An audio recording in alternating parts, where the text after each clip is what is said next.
यो बर्दिया राष्ट्रिय निकुञ्ज 2016 सालको सुरुवातको दिन हामी यहाँ आइरहँदाखेरि सुन्दर बस्ती छ। खास गरी थारू बस्तीको नजिक रहेको यो बर्दिया राष्ट्रिय निकुञ्जमा खास गरी गोही घडियाल र गैँडा हेर्न पाइन्छ भने अरू थारूहरूको सङ्ग्रहालय पनि रहेको छ। साह्रै सुन्दर ठाउँहरूमध्येमा बर्दियाको यो ठाकुरद्वारामा रहेको ठाउँ पनि पर्छ र धेरै नेपालीहरू र भारतीयहरू पनि घुम्न आउने गर्छन्। अलिकति गर्मी महिनामा गर्मी भयो भने जाडो महिनामा भने यो ठाउँ साँच्चै नै राम्रो देखिन्छ। जङ्गली जनावरहरूसँग प्रत्यक्ष रूपमा हामी रमाइलो गर्न सक्ने, खुसियाली बाँड्न सक्ने, प्रकृतिसँग रमाउन सक्ने ठाउँ हो यो। जो रमाउन सक्छ त्यो आएर रमाइलो गर्न सक्छ, जो रमाउन सक्दैन त्यो मान्छे त कहीँ पनि रमाउन सक्दैन, चाहे प्रकृतिमा जाओस्, चाहे घरमा बसोस्, चाहे संसारको जहाँ पनि जाओस्। तर प्रकृतिमै रमाउन चाहने मान्छेहरूको लागि भने राष्ट्रिय निकुञ्ज बर्दिया राष्ट्रिय निकुञ्ज साँच्चै एउटा उदाहरणीय ठाउँ छ।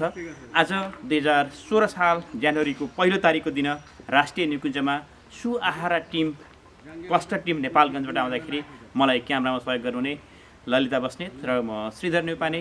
नमस्कार।